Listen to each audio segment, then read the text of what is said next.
Olá, olá, boa noite a todos, sejam todos bem-vindos à TVD News. Hoje nós temos o grande prazer de receber a doutora Rafaela Filter. Ela que é advogada, psicanalista e o terror das feministas e das advogadas feministas. A DVD está na Parabólica Digital 581 para todo o Brasil. E deixa um beijo especial para o pessoal do Paraná, que está nos assistindo pelo canal aberto em Vairiporã, 14.1, Pato Branco, 44.1 e Guarapuava, 19.1. Boa noite, doutora Rafaela. É um prazer imenso estar com a senhora hoje. Boa noite, muito obrigada pelo convite. Espero poder colaborar aí, esclarecendo algumas temáticas que eu trabalho aí nas redes sociais e que são bem polêmicas, né? Sobre os relacionamentos nesse mundo moderno e tudo que envolve os direitos de família. Karina, minha irmã, minha parceira de trabalho, muito boa noite. Boa noite, Cá, minha irmãzona querida. Quero dar as boas-vindas também à doutora Rafaela, agradecer a sua disponibilidade. A audiência maravilhosa, não esqueçam de comentar, curtir, compartilhar, para que mais pessoas possam saber desse tema tão delicado e que vai dar o que falar. Boa noite, doutora Rafaela. Boa noite. Agradeço também ao espaço no canal Silvio Navarro, que nos cede aqui para conseguir retransmitir a entrevista para mais pessoas. Doutora Rafaela, na noite dessa segunda-feira, já começo com uma pergunta polêmica. Pensão socioafetiva é justa? É a grande preocupação agora dos emocionados aí, né? Que eu chamo de emocionados, aqueles que às vezes entram na vida de alguém, iniciam um relacionamento sem avaliar bem as questões jurídicas envolvendo os deveres, né? Então, essa questão já é presente na nossa jurisprudência, já tem muitas decisões nesse sentido, reconhecendo a paternidade socioafetiva de quem vive com uma criança que não é sua biologicamente, mas que estreita com essa criança vínculos de afeto e trata como se filho fosse, e isso hoje gera deveres, e cada vez mais, porque o anteprojeto do Código Civil novo, né, que acabou agora de virar um projeto de lei no Senado, projeto número 4 de 2025, ele vai trazer isso agora na lei, né? Então, assim, os vínculos de afeto, sim, vão gerar deveres. Se eu acho justo ou não, aí eu acho que, do ponto de vista jurídico, né, de criar um dever que a pessoa às vezes não espera ou não gostaria, é injusto. Eu acho que isso faz parte de uma ideia, uma agenda política de distribuição de renda, tá? Porque antigamente a gente fazia isso também, né? Ajudava o filho de alguma pessoa que trabalhava para a gente, criava às vezes uma criança ali no mesmo seio familiar que a sua família. E hoje, se você fizer isso, você pode ter reconhecido uma paternidade socioafetiva, inclusive pós-morte, tá? Então, assim, se você criou uma criança como seu filho, ele gerou essa crença, essa identidade de pai e filho, mesmo que você venha a falecer, essa pessoa pode pedir o reconhecimento na justiça de paternidade e ela vai concorrer junto com seus demais filhos, irmãos, enfim, para a herança daquele falecido, né? Então, eu acho bem problemático isso, acho que vai impactar bastante nos relacionamentos, mas é o que temos para o momento. Doutora, eu já vou passar a palavra para a Karina, mas eu queria fazer uma observação como mãe solteira. Tenho 3 filhos. É justo eu me relacionar com um rapaz ali 1 ano, enfio ele propositadamente para dentro da minha casa, crio um vínculo, e aí eu largo dele e cato a pensão dele. Aí eu enfio outro, crio um vínculo lá, registro com fotos e vídeos, mesmo porque um ser humano normal não vai maltratar uma criança, ele vai pegar, ele vai brincar, ele vai dar atenção, e aí eu ganho mais uma pensão socioafetiva. E vou fazendo disso um meio de vida, porque tem mulheres no TikTok que ensinam isso, inclusive tem uma advogada feminista que defende isso. Não é algo que tem que ser cobrado do Congresso para que seja retirado? Pois é, Camila, mas veja bem, quando a gente coloca na lei alguma coisa, aquilo vira um direito, certo? Logo, as pessoas não têm mais essa noção de que aquilo seria uma falta de caráter, porque é legalizado. Então, uma vez que está legalizado, hoje ainda se tem essa discussão de se seria legítimo ou não, se seria correto ou não, mas se está na lei, a pessoa vai passar a reivindicar um direito que está na lei. Simples assim. Então, a lei ela é um pouco tardia, vamos dizer assim, ela vem com um delay, porque ela vem regular coisas que já estão acontecendo no meio social, como as pessoas já estão se comportando. Então, se aquele comportamento ele precisa ser regulado, a lei vem para regular. E aí, no momento que vira lei, esse debate daqui a pouco, daqui a 10 anos, vai ser inócuo, porque todo mundo já vai saber que se assumir uma criança que não é sua dentro da sua casa, se tratar ela muito bem e criar vínculos de afeto com ela, você vai se tornar pai dela, né? Então, a pessoa vai ter que fazer... O que eu acho complicado é a transição da lei. A pessoa está ali trabalhando, vivendo a sua vida, tipo como foi com a união estável, né? Antes tinha que ter 5 anos de coabitação para ser reconhecida a união estável, depois passou para 2, depois passou para 0. Então, quer dizer, você não precisa coabitar para ter reconhecido uma união estável. Agora ainda tem a união estável virtual que está se falando, se criando tese em cima disso. Então, você tem um vínculo de afeto com alguém, aquele vínculo já pode gerar deveres. Esse é o requisito da paternidade socioafetiva.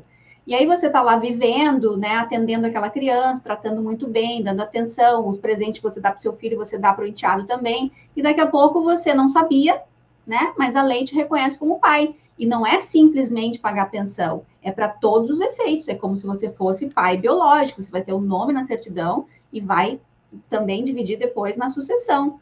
Quando você deixar os seus bens na sucessão, quando você vier a falecer, aquela criança vai ter direito junto com os seus filhos biológicos. Isso eu acho errado, mas quando a lei torna isso legítimo, as pessoas não vão mais questionar. Meu Deus. Viu, meninos? Acreditem em mim quando eu falo para vocês na live de quarta que não é para se meter com mãe solteira. Cara, a palavra é... Pois então. É um assunto bem... É um assunto tão delicado, né? Porque realmente ele engloba uma série de perguntas sem respostas, ao mesmo tempo que está na lei, está ali, ponto, né? Se é justo ou injusto. Doutora, sobre essa questão socioafetiva, para a nossa audiência poder entender, em que pé entra a responsabilidade, nesse caso, se há, em nome da lei, de madrasta, padrasto, familiares, até que ponto isso atinge, se uma pessoa aí precisar ou querer acionar, e em que implica isso, né, na sociedade, de certa forma, sendo que algumas pessoas não têm nada a ver com aquele relacionamento. Hoje, se você procurar essa questão da paternidade socioafetiva aí no Google, vai trazer vários artigos para você dizendo assim, mas tem que ser uma ação espontânea, as pessoas têm que ir lá e reconhecer, mas pode ser coercitiva também, tá? Coercitiva que a gente chama é quando torna-se obrigação, a justiça te obriga. Então, se pode ser pós-morte, né? Não precisa, então, do consentimento das partes. Eu quero ir lá no cartório e reconhecer essa criança como minha filha, o meu filho. Se você fizer isso, vai ser um procedimento consensual, vai ser de livre, espontânea vontade, e as pessoas acham que é só dessa forma, que tem que querer. Não, tem que se comportar como se fosse. E aí a lei vai reconhecer, tá? Então, se você... Até ontem eu vi um vídeo que me pegou à noite. Era um vídeo de um pai, né, saindo com a sua filha de dentro de casa, assim, indo para o pátio, e ele tinha dado um quadriciclo para ela. E aí dizia na legenda assim, ele é o pai biológico da menina e padrasto do menino. Aí o menino sai na frente, a menina sai atrás. E aí ela se encanta quando ela vê logo na porta já aquele quadriciclo. E aí o menino fica todo tristinho, né? Porque basicamente tem a mesma idade ali da menina, é um pouquinho mais velho. E aí ele pensa assim, né? Só ela ganhou presente. Dá para ver que ele se fecha na hora, assim. E aí a menina monta no quadriciclo e aponta para o lado, assim, que na frente da garagem, um pouco mais para frente, tinha um outro quadriciclo para ele, que era o menino, filho, enteado, né, no caso, daquele homem. E aí mostra ali, né, as pessoas tudo comentando, como é lindo, alguém reconhecer assim, né, o filho de alguém e tal, como as crianças precisam ter igualdade no tratamento. Eu até concordo, mas por outro lado eu penso assim, se aquela criança tem um pai vivo, entendeu? se ela tem um pai ali que às vezes está preterido da convivência, porque a mãe está afastando, a mãe está dando preferência para o padrasto, porque você começa um relacionamento novo, você quer que aquele homem conviva com o seu filho. Os filhos realmente, normalmente ficam com a mãe no divórcio, e aí quem é que mais tem tempo de ter um relacionamento e criar vínculos? A mãe que coloca um novo ser, um novo homem ali na vida dela. Então, se esse pai é falecido, ok, eu acho que tem que ter esse tratamento. Agora, a criança já é órfã de pai. Agora, se tem alguém que está comprando o teu filho, entende? Para aquele outro pai biológico ali, ele está entendendo que alguém está comprando o filho. E aí a criança vê aquele baita presente e vê, eu ganhei também. Na hora ela abre um sorrisão e vai abraçar aquele homem, o padrasto. Né? Aí ele pega, abraça o menino e todo mundo se derrete no vídeo. E eu também achei lindo, né, a atitude. Só que daí, olha a preocupação de se envolver com alguém que, né, já tem filho, você tem que comprar tudo duplo, né? Porque você vai ter ali o seu filho, daquela relação, o seu filho biológico, e você não pode esquecer do outro. Aí o outro, às vezes o pai daquela criança não tem a mesma condição. Não vai você ali combinar com ele, vamos dar o mesmo presente, tal. Aí tu vai ter que dar duplo. Aí se você der, você está comprando o filho do outro, entendeu? Aquele pai, de repente, não tem a condição. Aí você está comprando a criança, porque toda criança gosta de ganhar presente, e ela vai se sentir mais próxima de alguém que estiver ali bajulando ela, né, e dando presentes. Então, sabe, até que ponto isso é ético também, é moral, é legítimo, sabe? Eu me questionei, mas não quis nem comentar lá no vídeo, senão ia levar pedrada, né? Porque tava tão bonita aquela ação, né? Mas as pessoas não param para pensar tudo que está por trás disso. Aquela criança tem um pai, né? E daqui a pouco tá vendo outra pessoa como pai dela. Isso dói num pai também. Assim como poderia doer numa mãe, se for a questão da maternidade socioafetiva. Vocês que são mães aí, não sei se as duas são, mas se outra mulher entra na vida do seu filho, você quer que ela trate bem o seu filho, porque quando ele estiver na casa do pai, você quer que a pessoa não seja maluca, que trate bem a criança, obviamente, mas você não quer ser substituída, né? Você quer ser a única mãe daquela criança. Tem muita mulher que vem para a internet e diz, meu filho agora tem 2 mães, como isso é maravilhoso e tal. Eu, se fosse eu, não ia gostar. Mas então tu é egoísta. Não, uma questão de tipo, poxa, tu já, né, colocou aquela criança no mundo, ele é teu filho, aí chega alguém querendo tomar teu espaço, eu acho que respeitar é uma coisa. Agora, madrasta é madrasta, pai e mãe, o filho só tem um. Mas aí a lei vem agora com essa abertura, não, os filhos do afeto. Tudo que tiver afeto envolvido, agora vai ser tratado como pai e filho, sabe? Doutora, falando sobre mãe, relação mãe, filho, madrasta, padrasto, agora a madrasta e o padrasto são obrigados a pagar pensão caso o cônjuge lá, o pai da criança, não tenha o valor, ou venha a falecer, ou fique inválido. Isso não é uma forma que a esquerda achou, inclusive as feministas, eu tenho uma bandeira muito forte contra o feminismo, de evitar que novas famílias se formem? Olha, na verdade, como o pessoal da esquerda vive esse amor livre, essa pregação de desapego, né? Todo mundo se ama, todo mundo se quer, todo mundo se pega. Eu acho que é a forma de expressão deles, né? Então, assim, vai gerar uma família aqui, vai gerar outra família ali. Na verdade, eles não querem acabar com as famílias. Inclusive, existe já pesquisas doutrinárias e estão querendo que entre na lei a questão do reconhecimento da família paralela. O que é isso? A amante antes era amante. Então, se você está casado com seu marido e você tem um documento ali de casamento, né? Ele não poderia reconhecer uma união estável com alguém, e se alguém pleiteasse essa união estável no futuro, não seria reconhecida judicialmente, porque o casamento é com a mulher legítima, tá? Então, aquela mulher, né, passou, quando saiu, deixou de ser crime na lei o adultério, aquela mulher passou a ser chamada de concubina. É a concubina, é a outra, é a amante. Então, você está construindo uma vida ali com seu marido, trabalhando junto, vocês estão adquirindo patrimônio, né? E aí, daqui a pouco, ele formou uma família lá com outra pessoa, porque, sei lá, traiu, deu um escorregão lá, a mulher ficou grávida. E aí ele vai amparar, daqui a pouco você fica sabendo. Daqui a pouco essa pessoa tem direito de dividir no divórcio a partilha com você, né? Aí eu acho engraçado que tem uma jurista aqui do Rio Grande do Sul, Maria Berenice Dias, que ela defende muito isso. Outro dia eu fui numa palestra dela presencial, e aí as mulheres tudo bate palma. Nossa, que lindo, é isso mesmo, tem que reconhecer os direitos e tal, mas eu quero ver se for na tua casa. Se for na tua casa, se for uma outra chegando na tua vida e dizendo assim, não, agora eu tenho direito à metade, porque, afinal de contas, ele era meu marido também. É tudo muito lindo, daí é o amor de todos, né? É multi-amor, poliamor, famílias paralelas. Onde é que já se viu isso? Família, é uma família, não é várias famílias. As outras não são famílias.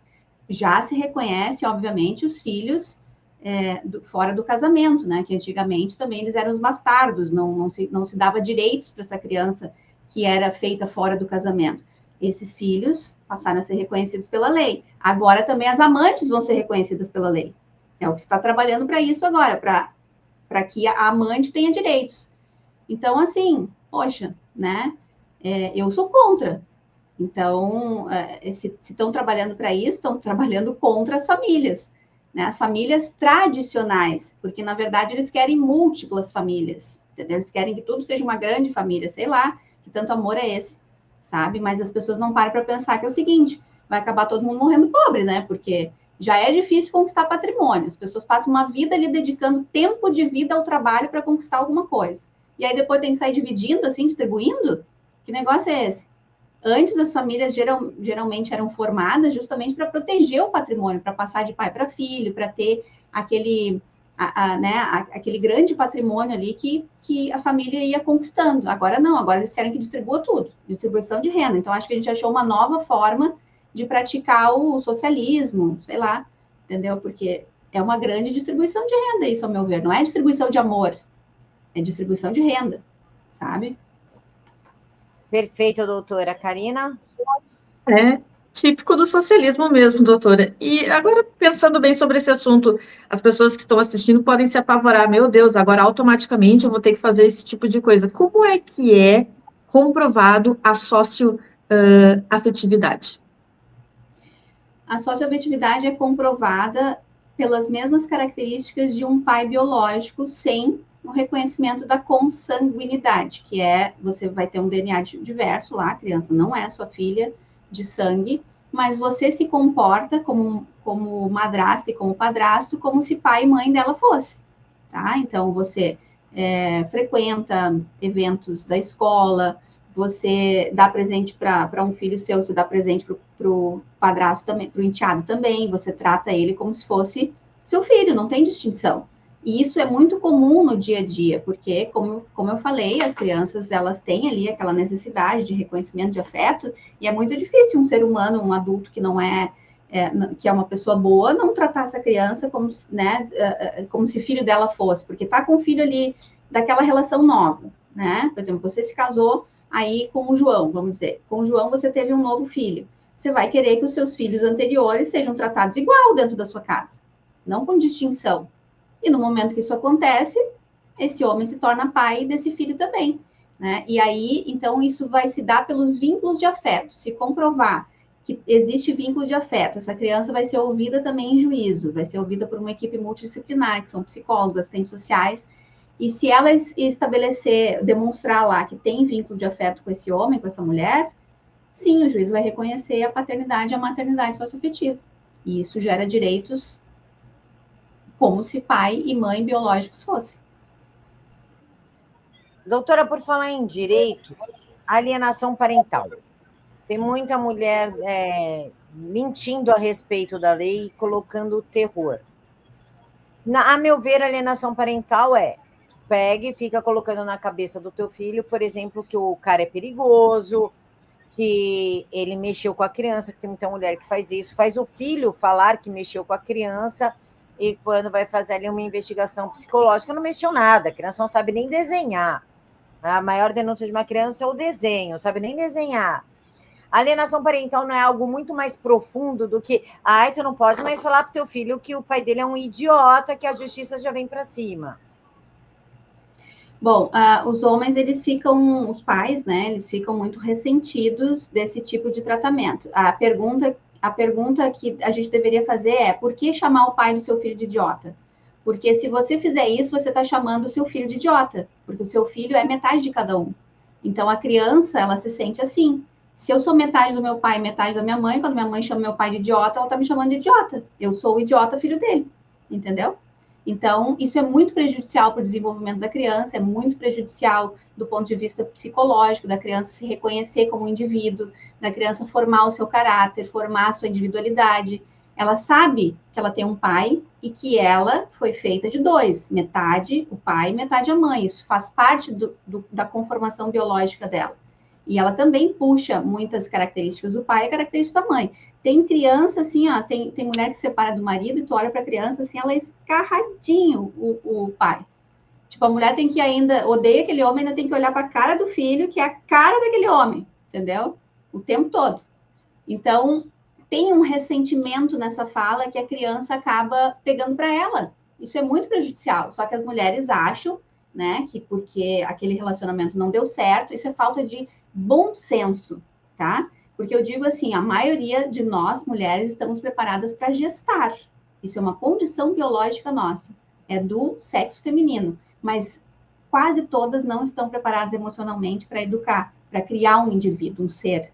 Porque a gente traz uma carga psicológica de problemas muito sérios também. Da nossa família, de origem, das experiências que a gente teve na vida. Então, saber separar a conjugalidade da parentalidade. Ah, o que é isso, doutora? Palavra difícil. O que é conjugalidade? É o vínculo conjugal, homem e mulher, matrimônio, relação íntima, tá? Parentalidade é o quê? O exercício da figura paterna e materna, o compromisso assumido ali de educar uma criança.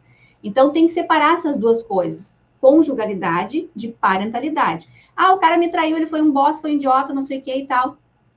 É o pai do filho que tu escolheu. A criança não tem nada a ver com isso. Trate esse assunto reservadamente, não envolva a criança. A criança não tem essa noção, ela não vive relacionamentos ainda. O vínculo dela com o pai é um vínculo de amor genuíno, não é um vínculo sexual. Entendeu? Então a criança não tem que, ela não foi traída, porque o homem não prometeu para o filho que ele nunca ia dormir com uma outra mulher. Isso é uma questão sexual de adultos, não tem a ver com amor genuíno de pai para filho. Então as mulheres têm que saber separar isso. Então, só disse uma vez que o pai é idiota, tá, não vamos abrir um processo de alienação parental por conta de uma vez. Porque o que é alienação parental? É uma descredibilização do outro que tem que acontecer de modo que crie na criança uma evitação do outro. Então, tipo, a criança passa a evitar o pai. Minha mãe sofre, meu pai é um bosta, meu pai é um canalha, ela tá toda hora dizendo isso, eu vejo minha mãe chorar. Então, a mãe começa com esse comportamento, criar uma evitação do pai na vida da criança. A criança não quer mais ver o pai, a criança resiste para as visitas, e isso configura alienação parental. Falou uma vez só, numa discussão lá, o pai veio trazer a criança, ela disse, seu idiota. Não vai ser alienação parental. Agora, se isso é feito com a intenção de descredibilizar o pai para a criança, vai ser alienação parental. E quanto mais a mãe fizer, mais grave vai ficando isso. Mais registros na cabeça da criança vai ficando. Mais vai prejudicando a convivência paterna. E aí sim se torna grave a ponto de perder a guarda. Perfeito, doutora. Karina? Doutora, o pai biológico e o pai socioafetivo, né, no caso, têm os mesmos direitos e obrigações? Como é que funciona? Exatamente os mesmos direitos e obrigações. Inclusive, se o pai for reconhecido pai socioafetivo, ele quiser brigar pela guarda, ele passa a poder brigar. Né? Então, assim, ele deixa de ser um padrasto para ser exatamente um pai, com os mesmos direitos e obrigações. Só que, assim, essa coisa que falam aí, tipo, aí a cada relacionamento a mulher vai botar um pai diferente, daqui a pouco a criança tem 5, 10 pais. Isso é uma coisa que eu vejo meio inviável acontecer, tá? Porque precisa de ser construído um vínculo.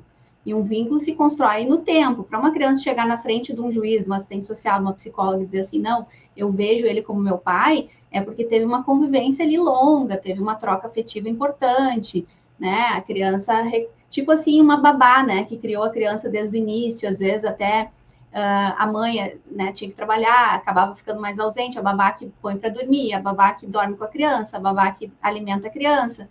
Essas mulheres que eram as babás, que são ainda, às vezes a criança vê ali elas como uma segunda mãe, né? Então, o padrasto e a madrasta fazem esse papel também. Às vezes a criança vai para a casa do pai, daí a madrasta que dá o banho, a madrasta que senta, faz o teminha da escola, a madrasta que que conversa com a criança, que brinca com a criança, se ela tiver habilidade para isso, obviamente, né? A criança vai se apegar, né? Só que por que a gente fala que reconhece mais o pai? Justamente porque no divórcio a criança fica mais com a mãe, então ela é mais um visitante na casa do pai. Então, o risco de reconhecer a maternidade socioafetiva, pelo menos por enquanto que a guarda compartilhada ainda é aplicada de forma precária, né? Que os pais têm pouco convívio com os filhos, é mais natural que seja o pai reconhecido paternidade socioafetiva, porque a criança mora com a mãe, do que a madrasta ser reconhecida, porque a madrasta só vê de cada 15 dias, quando a criança está com o pai, entendeu? Doutora, falsa denúncia, já que estávamos falando de alienação parental. Como a senhora vê essas falsas denúncias de assédio, estupro, agressão, Lei Maria da Penha, mãe mandando criança inventar que foi ser viciada, que foi abusada, e a lei basta a palavra da vítima. Como a senhora vê essa estrutura e por que quem faz falsa denúncia nunca é punido? Eu acho que isso é o câncer do momento, o câncer social do momento. Eu reconheço, a gente sabe, né, que existe ainda muitas mulheres vivendo numa situação de subjugação, de impedimento, né, pelo parceiro para que ela desenvolva a identidade dela, para que ela tenha autonomia. A gente sabe que em zonas, principalmente de baixa renda, de periferia, as mulheres vivem muito ainda sob violência, né? Só que essas mulheres não estão sendo atendidas pela Lei Maria da Penha, porque está abarrotado na justiça de falsas denúncias, né? O que é a violência psicológica? É uma lei de 2021 que disse que qualquer ato tendente a controlar, subjugar, ofender, não sei o quê, denegrir a imagem. Então, a gente virou melindrosa, nós somos melindrosas, porque qualquer coisinha que se diga para a gente numa discussão, né?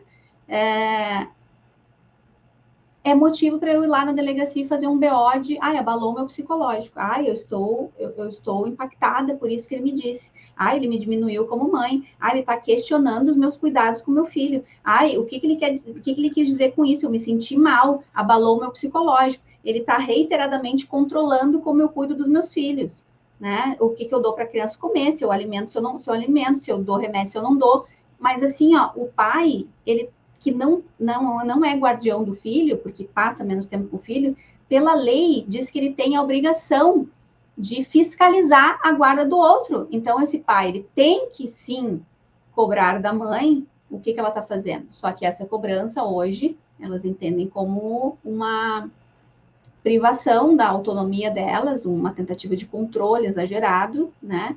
E vão lá e fazem uma acusação. Aí o homem, agora, a medida protetiva não tem mais nem prazo para acabar, então o homem fica tendo que colocar ali uma terceira pessoa, que eu não sei como é que elas têm cara de pau para fazer isso, botar a irmã, às vezes uma amiga, intermediando aquela situação, aí tem que trocar um WhatsApp com o pai da criança, a criança ficou doente, não sei o quê, não pode se falar os dois, porque tem a medida protetiva. Tem que botar uma terceira pessoa envolvida nesse enredo todo, sabe? Quando que, na verdade, a mulher claramente não tem medo de que a vida dela esteja em perigo, tampouco foi fazer um tratamento para cuidar daquele psicológico que ela disse que está tão abalado. E se o psicológico está tão abalado, se ela está deprimida por culpa do homem, então ela não pode ter a guarda também, eu entendo assim, né? Porque uma pessoa deprimida, dependendo do grau de depressão, ela não cuida nem dela mesma, como é que vai cuidar de uma criança? Então, eu já estou dizendo para os caras assim, se vier um laudo para o processo dizendo que ela está tão abalada psicologicamente que a culpa é tua, né? Primeiro que ela vai ter que provar que houve nexo de causa ali, causa e efeito. A causa do problema psicológico dela foi você, tem que ficar provado isso, entendeu? E se ela tem um dano psicológico grave, então vamos tirar a guarda dela, porque essa mulher não tem condição de cuidar de uma criança, ela está abalada, né?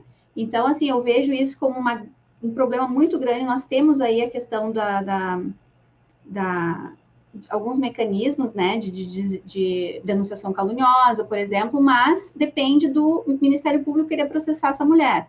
Temos calúnia, difamação, queixa-crime, né, que pode ser impetrada direto ajuizada, né, direto pelo ofendido, ali, pelo homem que foi falsamente acusado, mas dificilmente vai para frente. Tem um projeto de lei já tramitando na Câmara dos Deputados em Brasília, que pune com 2 anos de prisão a mulher que fizer falsa acusação. Mas tem que haver todo um processo antes para provar que aquilo foi uma falsa acusação, entende?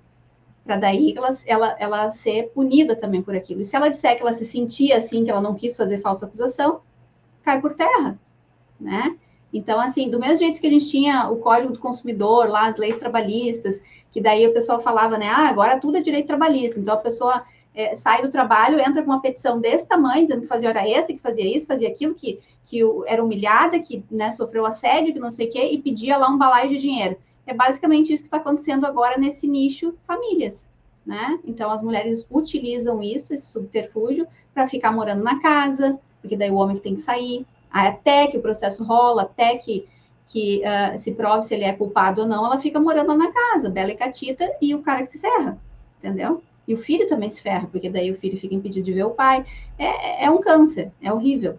E a gente precisa, eu tenho combatido isso todos os dias. A gente fundou, o Paiva nas Ruas fundou um instituto, que é o Instituto de Direito e Defesa dos Homens. A gente vai ter um evento no dia 8 de março, agora também no Rio de Janeiro, já tivemos um em São Paulo, que foi um sucesso, de homens trazendo narrativas assim, ó, que, nossa, é de cortar o coração. E, por outro lado, a gente vê que essas falsas acusações impedem que a lei chegue para quem realmente sofre a violência, que são essas mulheres da periferia, que a lei não chega e que acabam morrendo às vezes.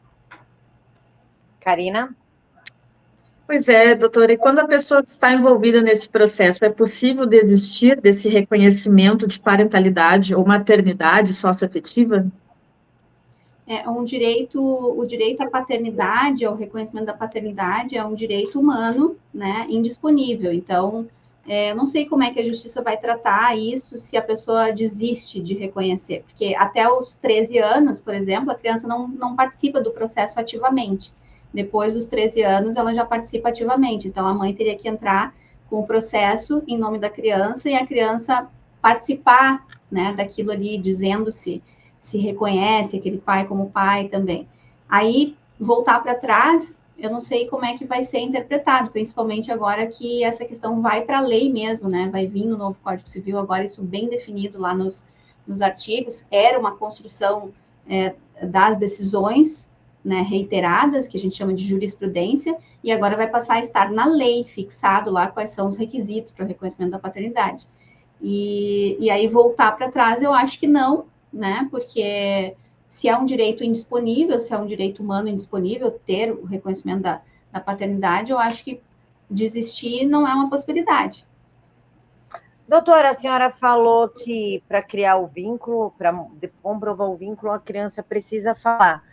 Isso também não é muito temerário? Porque se eu mandar, por exemplo, o meu filho de 9 anos falar que ele reconhecia o meu ex como pai, ele vai falar até para me agradar, sem saber de dinheiro nada. Ó, tu vai chegar lá para o tio que está de toga, sentado na cadeira, e vai falar, tinha ele como meu pai. E aí o cara se ferra ali com 1 mês, 2 meses de relacionamento. Não é muito temerário também confiar na palavra de uma criança? É temerário, mas aí nós vamos para esse 1 mês, 2 meses de relacionamento aí. Eu creio que a justiça também vai ter bom senso, porque, pensa, você fez psicanálise também. Eu não sou habilitada para tratar com criança, não sei como se faz isso. Agora, os psicólogos que trabalham com laudos na justiça, eles analisam aquilo, não é para fazer um diagnóstico da criança, é para que o juiz possa tomar uma decisão mais acertada. Então, a abordagem é um pouco diferente do psicólogo forense, que está lá no foro, do psicólogo clínico, que a gente vai consultar para saber se está com depressão ou ansiedade, alguma coisa. Então, o psicólogo clínico, quando ele trata a gente na clínica, a gente vai lá e diz, ó, a Rafaela está com um quadro aqui de depressão e tal, vou encaminhar ela para um psiquiatra para ela tomar uma medicação, porque senão não vai conseguir melhorar. Isso é um diagnóstico e um direcionamento. Lá na justiça, esses mesmos profissionais, eles têm uma habilidade para fazer isso com outro viés, que é o viés de decisão, de orientar o juiz para a tomada de decisão. Então, se esse juiz vai decidir que realmente esse pai é pai mesmo, vai levar em consideração todos esses aspectos. O tempo também, 2, 3 meses, eu acho que não é tempo suficiente para uma criança criar vínculos ao ponto de reconhecer alguém como pai. É o tio lá, o namorado da mamãe, é o padrasto e tal, mas eu acho que precisa de mais tempo. Eu acho que nisso, de repente, a justiça vai ter um pouco de sensibilidade. Claro que a criança repete o que os adultos mandam ela dizer. Então, os profissionais que estão lá, eles também sabem disso. E aí eles vão usar vários mecanismos para saber. Por exemplo, um caso que é interessante a gente notar é o caso da Karina Bach e do Amaury. Esse caso ainda está tramitando na justiça, com o recurso dele, porque ele conheceu ela grávida, ele acompanhou todo o final da gestação, o nascimento da criança, ficou com ela por 5 anos, vivendo como pai daquela criança, e ela tirou o direito dele na justiça de ter reconhecido a paternidade socioafetiva, ela é contra.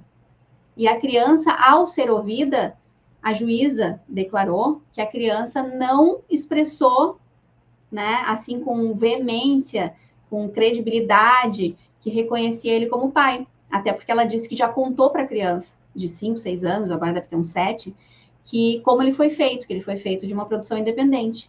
Então, ela disse que a criança já sabe, que ela falou sempre para o filho dela como é que ele foi feito, que ele não tinha um pai, muito embora ela tentou várias vezes engravidar do Amaury durante o tempo que eles estavam juntos, ter um filho biológico dele, e sim, ela permitiu que ele fosse pai daquela criança. Eu acho um desaforo ela não querer reconhecer ele agora como pai, né? Impedir ele disso. Só que ela se voltou tanto para a questão da religião lá e está tão impactada por isso, e desorientada nesse sentido, que ela acha que se ele não faz parte desse mundo dela, ele não serve para ser pai do filho dela. Então ela está impedindo o filho dela de ter um pai. E aí o processo está em segredo de justiça, eu até tive acesso um tempo aí, mas é um processo bem complicado, e nesse caso a justiça não reconheceu, por exemplo, né? Mesmo ele querendo o reconhecimento. Mesmo isso estando na mídia, que ele vivia como se pai da criança fosse. Aí tem outras questões envolvidas, né? Diz que tem aí envolvimento das pessoas, enfim, não quero levantar esse caso polêmico, mas tem outras questões, né? Porque num caso normal, a criança, ele seria reconhecido pai, né? Então, tudo é bem subjetivo nessa área, e não é uma continha assim de 1 mais 1 é 2. Cada caso vai ser um caso, mas os cuidados que tem que ter é justamente esse. Se você tratar a criança como seu filho, muito provavelmente a justiça vai reconhecer que você é o pai. Então, doutora, aí entra, já vou te passar a palavra cá, mas só uma dúvida. Aí entra a ideia da justiça missândrica. Olha só, ele não reconheceu o menino que ele criou, ele queria ser o pai desse menino. E ela falou: não, não vai. A justiça falou: não, não vai. E se ele não quisesse e ela falasse: sim, vai? A justiça não vai muito pelo que a mulher quer, anulando completamente o desejo do homem? Nesse caso, se a gente não levantar outras questões que podem ter acontecido ali, de influência e tal, sim, tá? Nesse caso, sim. O Ministério Público do recurso que ele fez foi mais favorável para o lado dele e tal, mas ainda assim não deu o ganho de causa para ele. Para ter uma ideia, nem testemunhas não foram ouvidas. A juíza pulou essa etapa, ela simplesmente pegou o laudo, que era totalmente favorável a ele, o laudo da perita, que fez a avaliação com a mãe, com a criança, e era totalmente favorável a ele. Ele pensou, bom, agora com as outras provas que eu tenho, testemunhas da babá, tudo que viu, meu convívio com a criança, eu vou levar. Só que não, a juíza julgou sumariamente o processo, e quando ela julgou o processo, no dia seguinte ela já tinha sido promovida para uma outra vara lá do judiciário. Não estava mais nem naquela vara lá. Então, quer dizer, ela deu uma sentença e processo, a única coisa que cabia ali era recurso, né? Então, ele está recorrendo. Mas aí, a justiça sendo misândrica, eu tenho certeza que hoje a justiça é misândrica.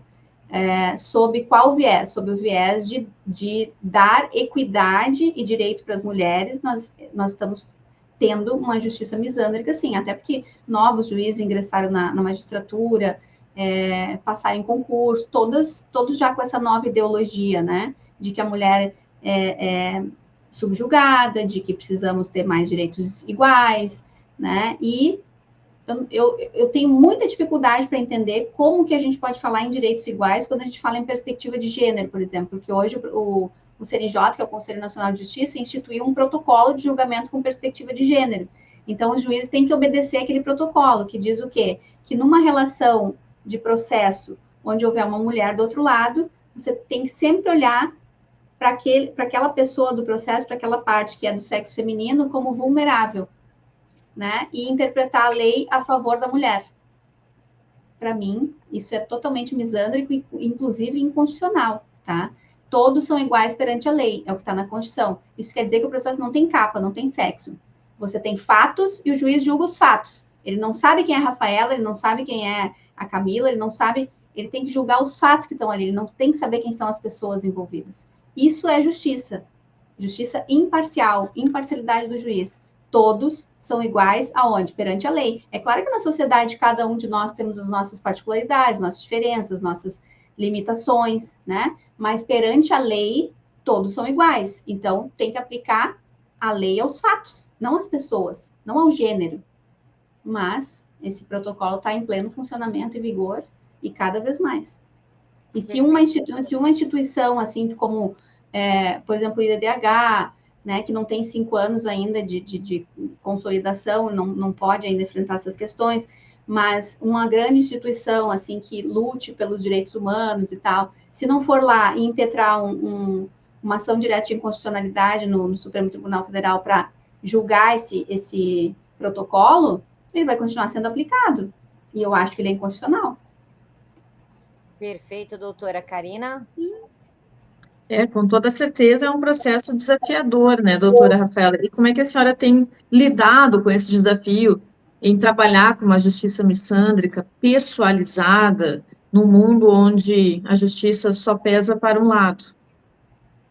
É bem difícil, as questões de família me impactam bastante, eu às vezes tenho que até fazer desligar, assim, um pouco. Hoje eu até estava falando com a advogada que trabalha comigo aqui, eu não tenho filhos, mas ela é mãe de 2, então eu conto muito também com o olhar dela, né, para a gente avaliar as questões que a gente está lutando aqui. E os pais que chegam até mim, é bom dizer que, assim, aquele homem que é irresponsável, que não quer assumir a parentalidade, a paternidade, os deveres de cuidado, de ser pai, ele cai no mundo, entendeu? Ele não vem procurar uma advogada, pagar caro por um serviço, chorar nas consultas com a advogada, dizer que está se sentindo preterido, que não tem acesso ao filho.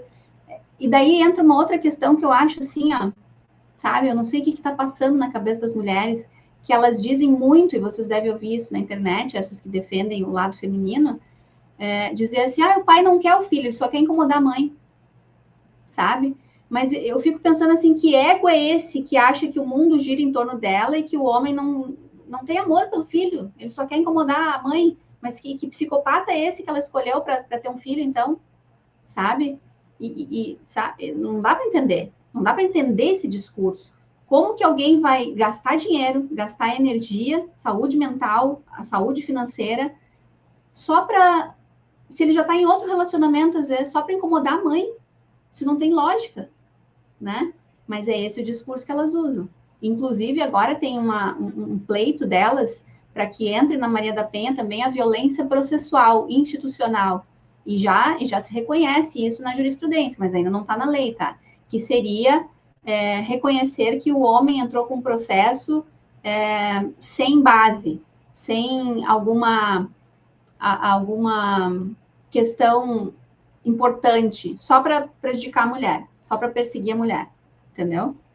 Então, assim, é muito difícil, a gente fica bastante cansada, é uma luta árdua, por isso que eu digo assim, quem for se arvorar também a defender meninos e homens na justiça, tem que ser vocacionada para isso, tem que acreditar, tem que ter uma base familiar sólida.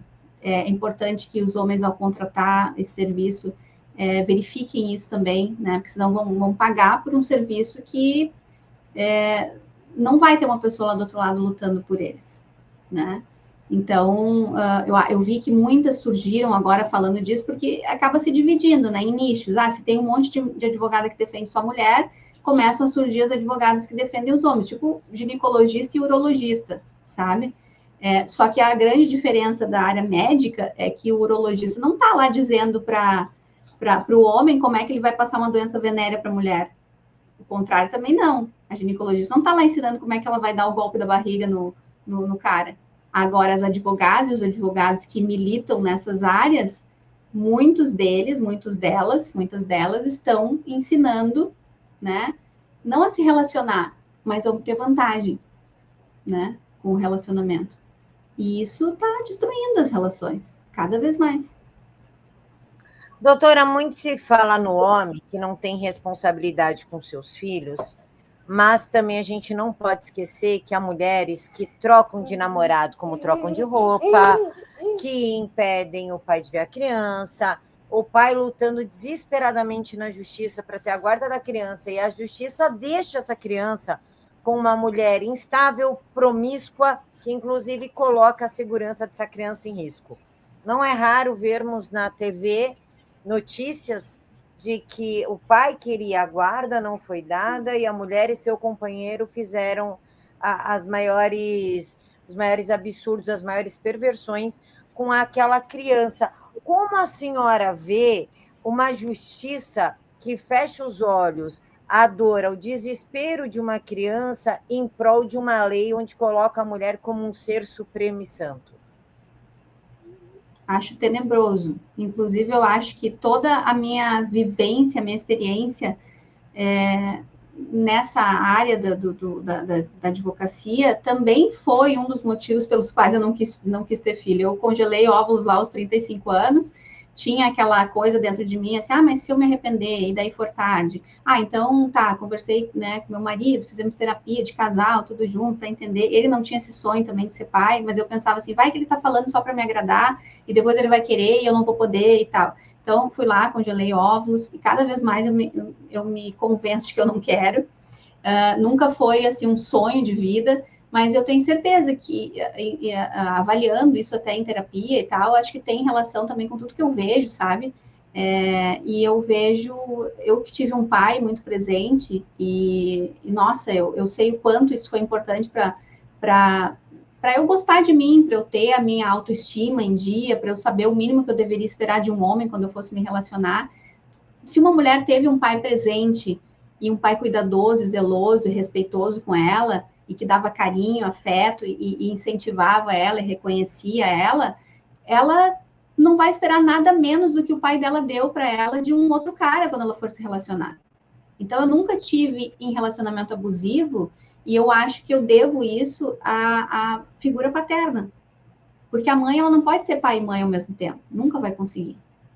Né? A gente tem conformações biológicas e sociais que foram construídas ao longo de milênios, que são a nossa cultura, né? Os nossos costumes, que são próprios da mulher e próprios do homem. Agora, o que eu sou contra é essa questão dos papéis de gênero. Isso, eu não sou feminista, mas eu sou contra esses papéis de gênero. Porque você percebe, assim, homens que fazem produção independente, tem inúmeros também. Homens que você vê aí na internet contando a história, que foram para o exterior, alugaram uma barriga e tiver. Essas crianças são maravilhosas. Já tem estudos dizendo que essas crianças criadas, né, por esses pais e tal, às vezes elas se desenvolvem melhor e têm mais cognição e mais inteligência até do que crianças de casais héteros, que às vezes estão ali num ciclo de violência, estão vivendo ali uma família complicada, né, num ambiente complicado. Então, papéis de gênero eu sou totalmente contra, porque nós fomos nos adaptando enquanto espécie humana há milhões de anos. Nós tínhamos uma pelagem, porque a gente enfrentava baixas temperaturas, nós fomos perdendo os nossos pelos, nós fomos evoluindo, nosso cérebro foi se modificando. A gente sabe que a gente tem um cérebro hoje que ele sempre está desenvolvendo novos neurônios, está se desenvolvendo, então a gente usa ainda muito pouco da nossa capacidade cerebral. A gente está ainda aprendendo a ser um bicho racional, porque não dá para esquecer que nós somos animais, mas nós somos animais racionais, que nos difere das outras espécies. Nós temos um cérebro racional.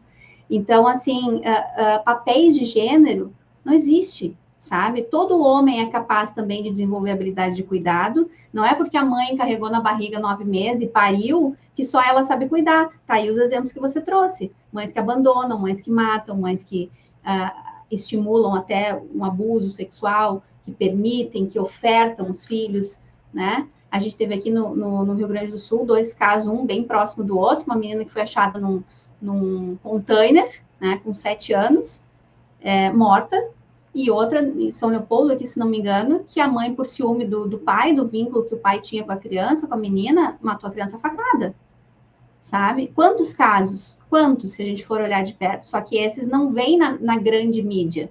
Eles são...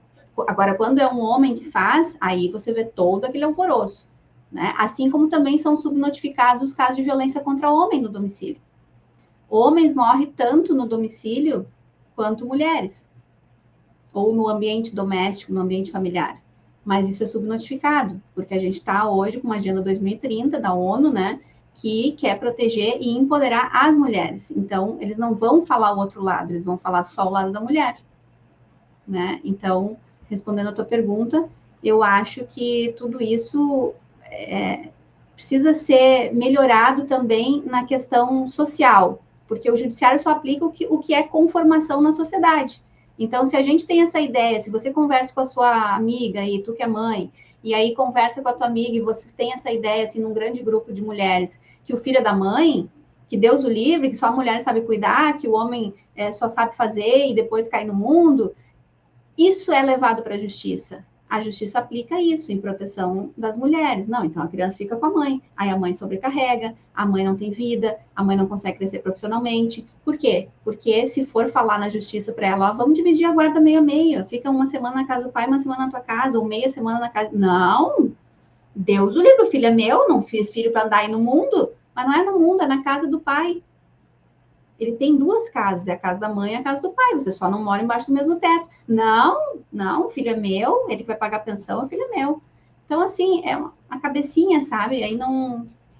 Como é que a justiça vai fazer? Vai obrigar também a começar a tirar os filhos das mães? Tinha que começar a dar mais espaço para os pais exercerem o cuidado, impor essa divisão de guarda, né? Que daí talvez as mulheres iam começar a se acostumar.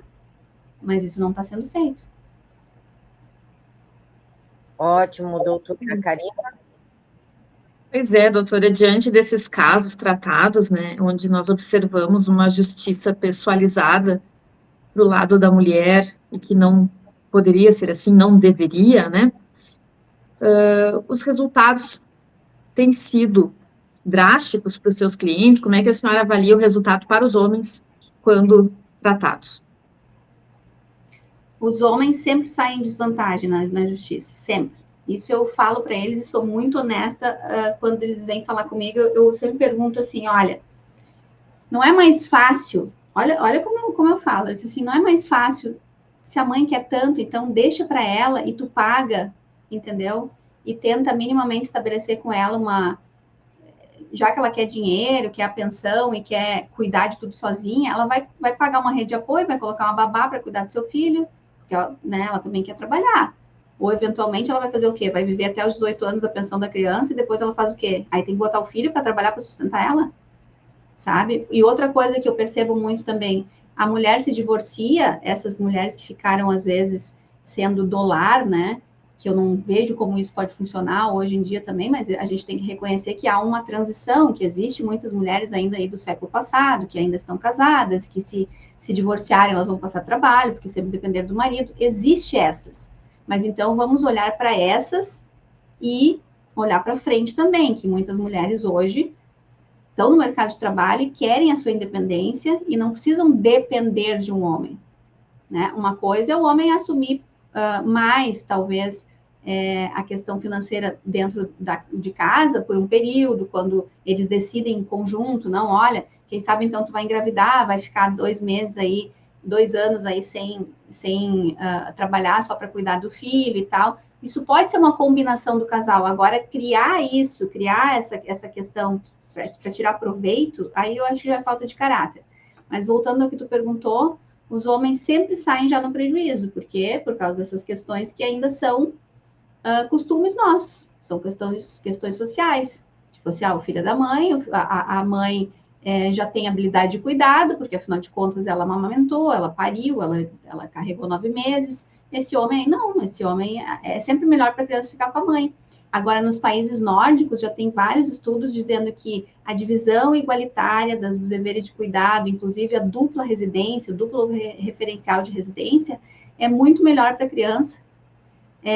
Não cria aquela questão de hierarquia, porque na justiça hoje a gente tem assim, a guarda é compartilhada, mas o lar de referência é o lar materno, onde a criança vai morar é a casa materna. Só que o Código Civil diz que a pessoa natural, nós, qualquer um, podemos ter múltiplas residências. Então, se a gente aplicar isso para a guarda, a gente pode aplicar que a criança tem dupla residência, a casa do pai e a casa da mãe. Quando ela vai para a casa de um ou de outro, ela se sente em casa nos dois. Agora, se disser que a mãe tem o lar de referência, aí a criança sente como? Não, a minha casa é lá na casa da minha mãe, aqui na casa do meu pai sou visita. E isso é muito prejudicial, né? Tanto para a mãe que tem que lidar lá com as obrigações em casa, e a criança sente que na casa do pai ela pode tudo, porque lá ela visita. Então, se tiver essa ideia de duplo referencial de residência, a criança mora na casa do pai, mora na casa da mãe e tem as duas casas como referencial. E automaticamente não gera aquela coisa na mulher dizer assim, não, a guarda é compartilhada, mas a criança mora comigo, ela é o meu lar de referência, elas falam isso. Então, eu posso decidir. Ela é mais minha do que do pai, sabe? Então, palavras têm poder, né? Os ajustes, a forma de fazer esses contratos, de dividir esses deveres, tudo isso impacta, né? Na noção que as pessoas têm das coisas. Mas o homem, quando ele tem filho com uma mulher, ele vira refém da mulher. Refém, essa é a palavra. Entendeu? Todo o poder do homem de construção, de ganhar dinheiro, se o homem tiver filho com a mulher errada, ele vira refém dela e do poder estatal. Doutora, vou passar a palavra para a Karina. Só um comentário para a senhora bater em cima. Essas mulheres que estão expondo crianças de forma sexual, às vezes a criança nem percebe que está sendo usada sexualmente, fazendo dancinhas, tal. Elas não deveriam perder a guarda, já que o Estatuto da Criança e Adolescente prevê isso? Elas estão sendo oferecidas igual um pedaço de carne, em troca de engajamento, like e publicidade. Pois é. Inclusive, essa é uma nova questão que vem tratada no Código Civil também, a questão do direito digital, né? Então, no exercício da parentalidade, no exercício da maternidade, da paternidade, qual é o limite que os pais têm de expor os filhos? Isso é uma questão que vem tratada também, mas percebe que cada caso é um caso, porque daqui a pouco tu olha para uma mãe que está ali fazendo dancinha, dançando um funk com a menina, e tu vai achar, nossa, isso aqui é um absurdo, porque tu tem talvez um costume, uma tradição, tu é mais conservadora. Agora, alguém que é mais progressista vai olhar e vai dizer, não, isso é normal, são só as músicas do momento e uma criança dançando, sabe? Não vai olhar com esse olhar sexualizado. Alguém pode olhar e entender que sim, os pedófilos principalmente adoram, né? Então, isso é uma coisa que tem que ser melhor discutida e explorada, porque são pai e mãe. Qual é o limite de expor os filhos? Será que esses filhos, quando crescerem depois, eu fico pensando no meu caso, né? Hoje eu sou uma advogada. Eu cuido da minha imagem na internet. Eu não fico mostrando meu corpo, nem rebolando por aí, né? Porque eu quero que as pessoas escutem o que eu falo e não reparem no meu corpo. Mas claro que eu tenho procuro entregar para as pessoas uma boa aparência também, para que as pessoas queiram me ouvir. Agora, sem ser despudorada, entendeu? Agora, se eu tivesse uma mãe e um pai, se na minha época tivesse essas redes sociais, e eu tivesse lá sendo obrigada a fazer dancinha funk e tal, isso é para a posteridade que fica na internet, nunca mais sai. Então, eu seria uma advogada hoje, querendo respeito, mas eu fui uma criança hipersexualizada que fazia dancinha com a mãe de funk e dançava até o chão e na boquinha da garrafa quando eu era pequena. Como é que eu vou me sentir? Então, o impacto disso depois na fase adulta, será que as mães, os pais não param para pensar? Se essa criança ia querer essa exposição ou não? Se esse adulto depois vai gostar de ter sido tão exposto? Né? Então, essas discussões vêm agora para dentro do novo Código Civil. E eu acho que os homens têm que começar a reivindicar isso também, né? Como um motivo para a perda da guarda. Mas vai ser muito difícil no começo, porque eles entendem que isso também é uma forma de controle da mulher, né? Talvez entraria na Maria da Penha. Como que o homem quer controlar como é que a mulher se expressa e como é que ela cuida da filha? Por que ele está dizendo que isso é sexualizado? Outra pessoa não vai ver assim. Então, percebe como é difícil?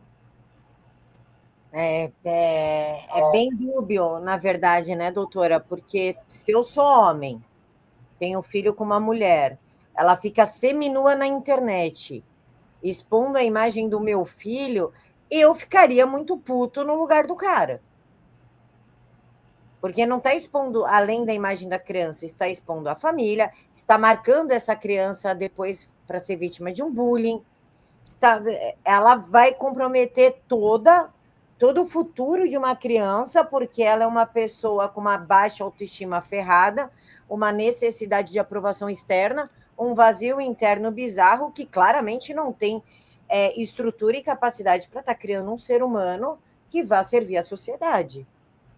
Pois é, mas e se a gente falar isso hoje abertamente, assim, talvez vão vir críticas na nossa live depois a respeito disso, porque daqui a pouco uma mãe mais progressista vai ler isso e vai dizer, nossa, mas o que determina a roupa? A roupa não determina nada. Ah, porque uma dança, uma expressão de artística ali, não determina nada sexual, ou que seja contra a lei, ou que seja prejudicial à criança. Vai ter pontos de vista para tudo que é lado. A roupa pode não determinar nada, mas o caráter que determina a roupa, né, doutor? Eu concordo. A senhora, como advogada, vai estar aqui na live de topinho, micro short de pé?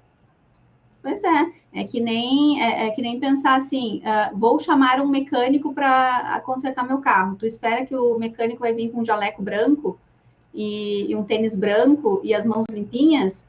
Tu vai desconfiar, tu vai pensar assim, esse cara nunca mexeu com o carro, ele tá aqui para me dar um golpe, entendeu?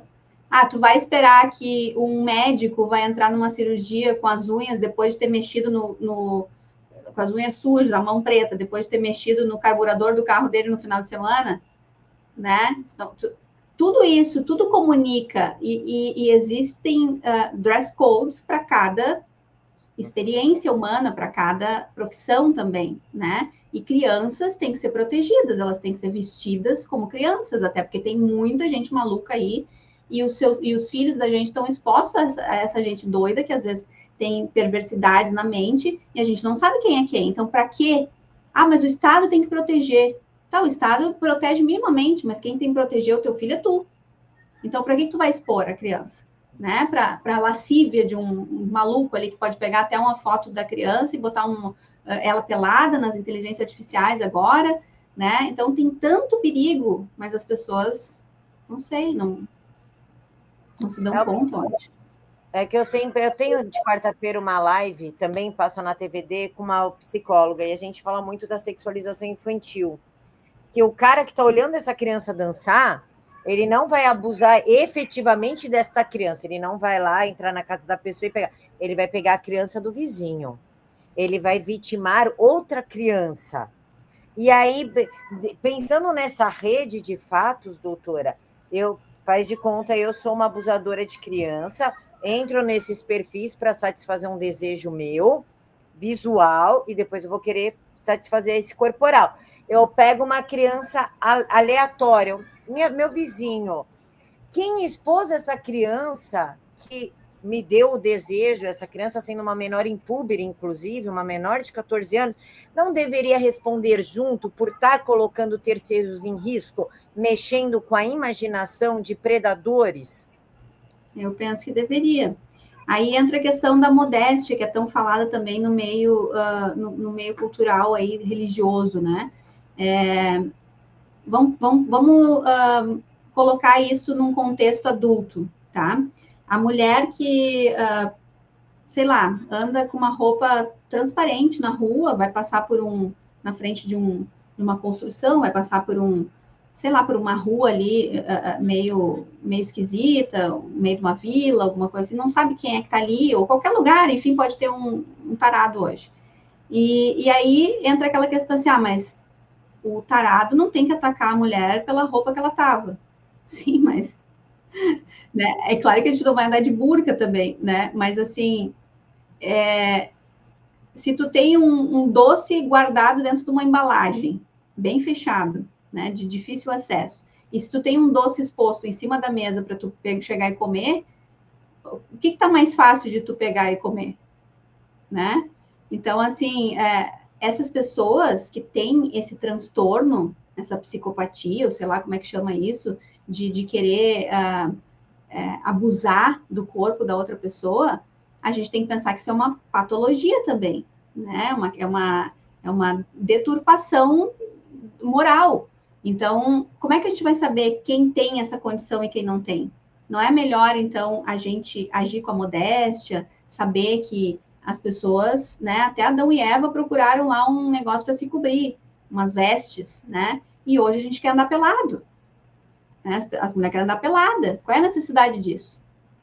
Então, assim, você tem que saber que o Estado vai te proteger até o mínimo, né? E depois vai punir aquela pessoa que fez algo com você. Mas daí ela já fez, entendeu? Punir aquela pessoa depois é o de menos, a tua vida já está dilacerada. Então, não é mais fácil você se cuidar e se prevenir, se precaver, né? E agir com a modéstia, porque a modéstia fala exatamente isso, assim, ó. O que é a modéstia? O que é a caridade? A caridade é você não provocar no outro pensamentos que podem pervertir ela. Ah, mas isso não é problema do outro, não é o outro que é pervertido, eu que tenho que pensar nisso. Mas qual é a necessidade de tu andar quase pelada? Qual que é a necessidade? Tu gosta? Ah, tá muito calor? Andar pelada não afasta o calor, bem pelo contrário, tu fica suando, fica escorregando o suor pelo corpo todo e não ajuda em nada. Agora, se tu vestir uma roupa de linho, uma roupa de algodão, aquilo ali vai ajudar, talvez, no calor, né? Mas as pessoas não, elas vêm com esse discursinho barato, assim, de dizer, não, mas a minha vida é minha vida, o outro é que tem que se preocupar com o que ele sente. Tá, mas e se ele te atacar? E aí? Aí o máximo que o Estado vai fazer é punir aquela pessoa, mas a tua vida não vai voltar. Então, onde é que está a tua modéstia? Onde é que está o teu caráter de saber que pessoas se vestem adequadamente? Né? Para cada ocasião tem uma roupa. Sabe? Perfeito, doutor. O problema é que as pessoas elas tendem a subjugar a capacidade de um pervertido, né? Exatamente. Elas gostam de brincar com a perversão do outro, e aí, quando dá ruim, é para ir na internet chorar e pedir mais leis. Doutora, falando em mais leis, já vou te passar a palavra. Eu avisei ela, pessoal, aqui no WhatsApp, que eu ia fazer esse jogo com a doutora, que eu ainda tenho um pouquinho mais de perguntas. Já vou passar a palavra para a Karina, não estou tirando espaço dela. Para a gente finalizar esse bloco das perguntas, tem uma doutora nas redes sociais que ela é bem feminista, ela ensina, ela querendo dizer ou não, ela ensina assim as mulheres a tirarem casa, a alienar os filhos, a aprovar união estável mesmo quando não há união estável, até amante, sabe que o cara é casado, se envolve com um cara casado, quer ter direito de esposa, e agora nós temos, como a senhora citou no início da conversa, a união estável virtual. Ou seja, um coitado de um emocionado se encanta lá com a peladinha do Instagram, começa a trocar meia dúzia de palavras com ela sabendo dessa lei da união estável, pega um trouxa endinheirado, faz essa falsa união estável, ai, tô apaixonada, ai, quero te ver, e o trouxa cai. E aí, como é que fica essa história? Bastou uma paquerinha, uma conversa mais íntima, do tipo, ai, queria ter filhos contigo, ai, pensei no nome dos nossos filhos. Isso já gera a união estável? Os requisitos da união estável virtual são os mesmos requisitos da união estável comum. A gente sabe que hoje não precisa de coabitação, existe reconhecimento de namoro, relacionamento à distância, né? Então, quais são os 3 requisitos? A união tem que ser pública, ou seja, se você está se relacionando com alguém pela internet, mais pessoas têm que estar sabendo disso, tem que dar publicidade para aquilo ali. Então, daqui a pouco, seus amigos já sabem que tu está falando com um cara e que tu não sai mais, porque tu já assumiu um compromisso com aquela pessoa ali, embora não conheça ela ainda, assim, diretamente, mas vai que vocês já fizeram sexo virtual, já trocaram nudes e tal, já há uma intimidade ali. Então, tu pensa assim, gurias, eu não vou mais sair porque eu tô me relacionando aqui com o Carlos, entendeu? Vamos supor assim que sejam esses nomes. Aí o Carlos a mesma coisa, gurizada, vou ficar aqui hoje em casa porque eu assumi um compromisso aqui com a fulaninha, né? A gente está se relacionando e tal, pode ser de outro país, daqui a pouco eu vou lá para ver ela e tal. E aí aquilo vai crescendo, né? E daqui a pouco existe sim ali a intenção também de constituir família, vocês fazem sexo virtual, vocês comentaram com outras pessoas que aquele relacionamento está rolando, e aí vai ser reconhecido sim. Então, união pública, duradoura e com o intuito de constituir família, são os 3 requisitos. Eu tirando dúvida com o microfone. Seja virtual. Doutora, a última dúvida, juro por Deus, que eu sei que a senhora tem horário, a gente combinou 1 hora, já são 1h15. Juro por Deus, a última dúvida. Para ser considerado sexo, não deveria ser carnal, tipo, os dois juntos? Não tem que ter troca de corpo ali? Toque? Olha, aí eu nunca fui para essa área assim do sexo virtual, né? Mas a intimidade virtual existe também. Se você tira a roupa para a pessoa na frente de uma câmera, se você se manipula, se você leva a pessoa ao êxtase lá do outro lado, falando coisas. Se a gente for pensar do jeito que tu está falando aí, então um homem que fica conversando com uma mulher na internet e daqui a pouco até se masturbando ali, coisa, e a mulher dele pega, então não seria traição também, né? Mas aí não Eu é acho brecha, doutora, para ter o estupro virtual? Que coisa esse negócio. Tá, o estupro virtual aí é quando você induz pelo meio de coação, tá? Uma pessoa a fazer coisas que ela não quer. Isso aí tem uma repórter investigativa até que ela participou de um podcast aí que eu assisti e ela falou dos casos que ela investigou na Deep Web, nesses sites de jogos, inclusive, a criança tem que tomar muito cuidado com isso, né? A criança entra ali naquelas, não sei como eles chamam, sala de bate-papo, que se iniciam a partir de pessoas que estão jogando em grupo ali, né? E eles começam a falar de coisas aleatórias e vão para um outro campo, depois um campo mais reservado, que tem um nome para isso agora que eu não estou lembrada qual é, mas isso rola na internet, dentro dos gamers aí e tal, né? Na Deep Web também. E aí, essa menina, ela é levada, por exemplo, ou o garoto, né? Por um pedófilo, enfim, é levado a mandar uma foto nu, por exemplo, nua. E aí a pessoa começa a usar, né? Aquelas primeiro induz a pessoa aquilo, fala que ama, que vai namorar, que não sei o quê. Mas não tinha uma mulher agora há pouco tempo que saiu no noticiário aí que disse que estava namorando o Elon Musk, que queria processar o Elon Musk, porque o cara dizia para ela que era o Elon Musk, ela acreditou, ela gastou 150 mil reais pro cara. E aí pega uma pessoa mais vulnerável, uma mulher, uma menina, uma criança, né? Aí o estupro virtual tá mais nesse público aí, tá? De crianças que não atingiram ainda a plena capacidade, menores de idade, muitas vezes.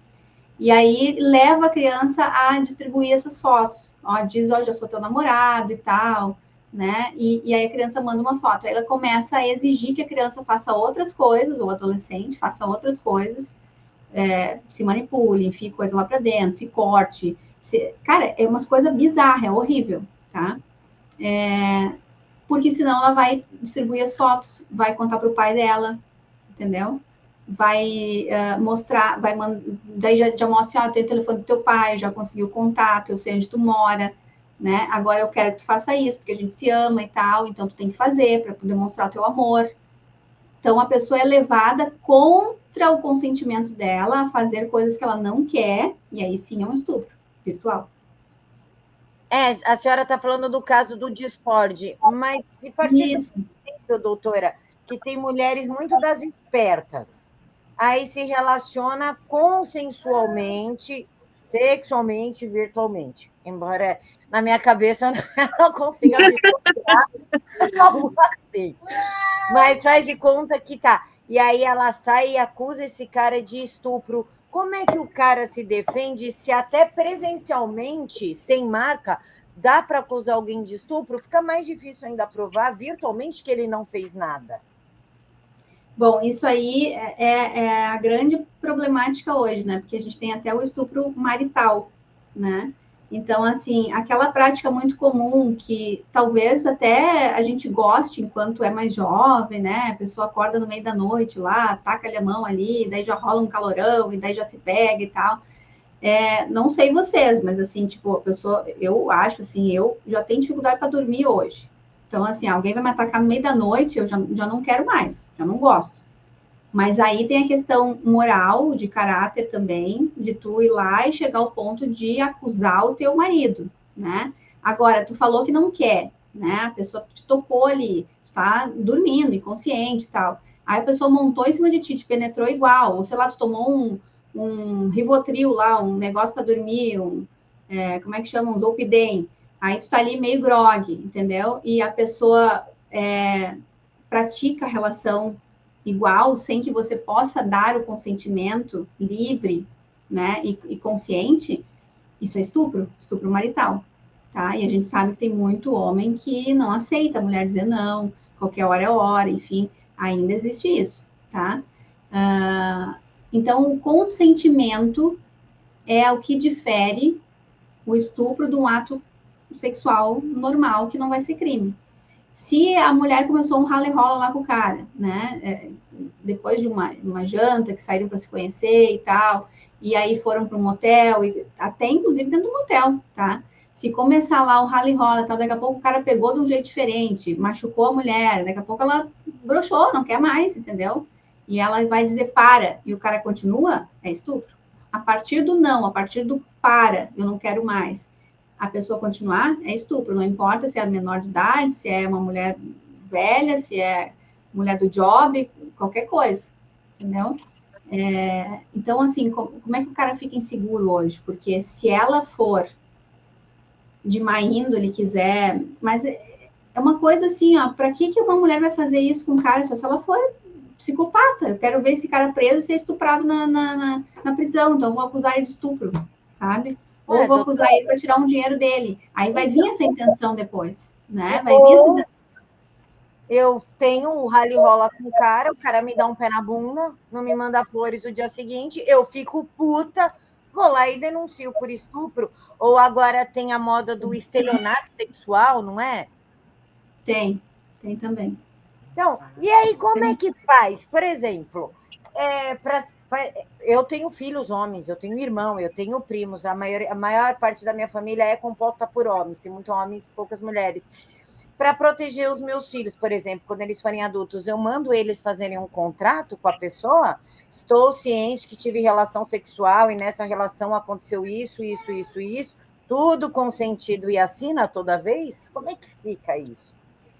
Pois essa é a grande questão. Isso surgiu na Espanha agora, esse tipo de contrato, onde estava acontecendo muito, né, acusação contra os jogadores de futebol. Então, eles criaram lá um contrato e quando esse contrato bateu aqui no Brasil, muita gente discutiu isso aí no YouTube e tal, dizendo se esse contrato seria válido ou não. Por que no Brasil ele não é válido, em outros países onde a gente se determina também pelos direitos humanos, ele não é válido? Porque o consentimento ele pode ser retirado a qualquer momento. Então, aquele negócio padrão 50 tons de cinza lá, que o cara milionário lá fazia um contrato com a mulher e disse, tu vai se submeter a tudo, pode existir até num país que nem os Estados Unidos lá, que aquilo que está escrito e acabou, né? A pessoa deixou bem claro para ela, mostrou todos os adereços lá e disse assim, tu vai passar por isso, isso e isso, tem um código, se tu disser esse código, eu vou parar. Mas até nessa relação sadomasoquista tem um código, entendeu? E qual que é o código das pessoas normais? É o não, é o para. Então, assim, claro que envolve toda uma questão de caráter também. Então, eu acho assim, quem tem filho, homem, quem tem irmãos que nem eu, pais, sobrinhos, enfim, tem que se preocupar muito com isso, com a questão de, em vez de hipersexualizar a criança e ficar fomentando essa questão aí nos adultos, inclusive, de que sexo, precisa de sexo. Que não... Cara, se tu parar para pensar, o mundo gira em torno de sexo, poder e dinheiro, né? Então, assim, a gente escuta muito nos comentários dos meus vídeos, na internet, nos vídeos do YouTube e tal, que se um casamento, um relacionamento não tiver mais sexo, acabou o relacionamento. As pessoas não conseguem ficar juntas se não tiver o tal do sexo. Porque existe uma indústria tão grande por trás disso, que inclusive aquele filme lá que viralizou e tal, Freedom, aquele, né, que explorava a questão da escravidão sexual, né, não sei se vocês viram, foi um filme bastante badalado ali, até queriam proibir ele nos cinemas e tal, que se detectou que, embora a escravidão já tenha sido erradicada no mundo, a escravidão sexual ainda ocupa lugares assim no submundo da sociedade que a gente nem imagina, né? Então, crianças que são raptadas, que são roubadas e são levadas para outros lugares para isso, né? Para fins de abuso e tudo mais. é triste. Então, assim, eu acho que a grande questão é a gente melhorar a nossa educação, a gente começar a combater essa coisa dos instintos, né? Eu sempre falo da racionalidade masculina, que é a contenção masculina. O homem tem que se conter, cara. Não dá para pensar só em sexo o dia inteiro, pensar que todo buraco que ele vê na frente ele tem que se jogar para dentro. Isso é uma coisa insana, entendeu? Isso é doença. Então, assim, isso é instintivo? Porque se nós pensar numa savana, sei lá, num monte de bicho lá na selva, nos leões, por exemplo, a leoa, quando ela quer copular, ela larga os feromônios dela nas plantas e o macho vem e eles fazem sexo mais de 100 vezes até que ela consegue passar a fase do cio ali por dia, tá? E copula com ela até que ela engravida e aí ela fica naquele período da gestação, cria o filhote, dá de comer para o filhote, e o macho sai pela selva, sai pela savana, para copular com outras. Por quê? Porque o homem tem essa coisa, né, biológica, que o homem tem que estar de prontidão. Então, ele tem que estar pronto para espalhar a semente dele no mundo, porque é assim que a humanidade se mantém. Então, se o homem não usa da racionalidade para entender que ele não pode, a qualquer momento que os instintos dele mexerem com a cabeça dele, avançar, né? E que ele tem que parar, se a mulher pedir para parar, não é cachorro que fica ali grudado, ele tem que parar. Então, e daí o limite do consentimento, o limite da falta de caráter. Se a mulher quiser acusar hoje, ela acusa, o homem não tem segurança nenhuma, a não ser que ele grave o ato, que eu oriento muitas vezes, liga pelo menos o gravador de voz, deixa lá no quarto do motel, dentro da bolsa, do bolso da calça, enfim, mas deixa gravando, para pelo menos mostrar o consentimento, que se a mulher pedir para parar, vai aparecer ali a voz dela, e tu só usa se precisar, entendeu? Na tua casa, instale câmeras, todos os cômodos, câmeras de segurança, porque daí tu não tá filmando o ato em si, não é uma perversão que tu tá filmando o ato em si. Aí tu tem câmeras de segurança na tua casa. Vocês viram o caso agora daquele professor de Pilates lá, que viralizou, que foi em Israel, né? Isso. Que era E aí as mulheres todas agora se divorciaram, tu viu aquilo ali? Sabe o que eles estão discutindo nas notícias? Como que as imagens vazaram, eles não estão discutindo que aquilo ali é uma perversidade, que aquilo ali é imoral e que como que aquelas mulheres estavam dando para o professor, né? Eles estão discutindo como que um hacker entrou, né, que aquele ato ali deveria ser privado. Então, quer dizer, ninguém está preocupado com a moral e os bons costumes de que aquilo ali não poderia ter acontecido. Eles estão preocupados em saber como que vazou, como que aconteceu. Sabe? Então, para ver como é que está deturpada a questão social. Doutora, eu peguei aqui o trecho do Som da Liberdade que a senhora falou, só para... É que eu fiz a resenha desse filme no meu blog. Eu tenho um blogzinho para ficar escrevendo de psicologia e filme. E existem aqui, essa frase eu retirei do fim do filme, tá, pessoal? Assistam o filme, lá no finalzinho tem esses créditos. E fala o seguinte: o tráfico humano é um negócio que gera 150 bilhões de dólares por ano. Os Estados Unidos são um dos principais destinos deste tráfico humano e estão entre os maiores consumidores de sexo infantil. Existem mais humanos em situação de escravidão atualmente do que em qualquer outra época da história, incluindo quando a escravidão não era ilegal.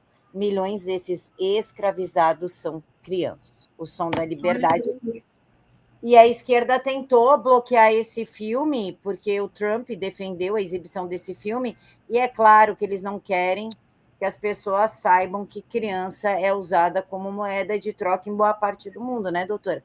Não é interessante proteger as crianças, porque crianças sexualizadas são famílias destruídas.